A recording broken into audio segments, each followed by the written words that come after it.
Hi, my name is Mark. It's June 11th, 2020.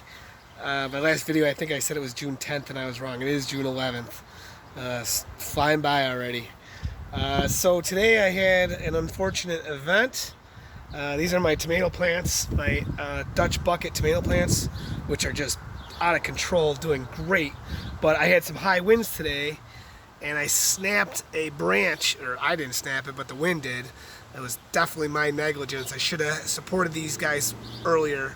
A nice big branch right off of this tomato plant. So what I did is a rush fix is, it's going to be kind of hard to see here. I'm just going to pull one leg. I took the tomato cages and I actually drilled like a 3/16 hole right there into my Dutch bucket and put the cages right into the bucket. And actually I think that's what I'm going to do. I was going to build like this PVC rack and stuff with strings and all that, but I think this is going to work out really good. The weight of the Dutch bucket and even the wet perlite is really enough to hold it down.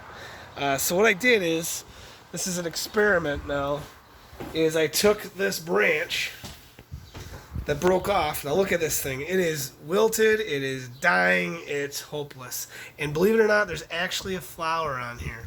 So this is an experiment I'm going to do. I took the branch, I put a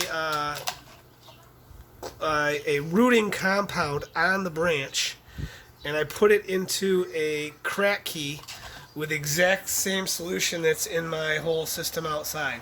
I took it out of the direct sunlight to kind of, you don't want to put it right in the sunlight when you transfer a plant.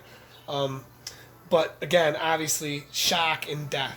But this is a quick experiment. We're going to check back in 1 week and see how this is going to go. If I was a betting man, I would say I'm going to come back and this thing's going to be brown and dead. But we'll see. Bye.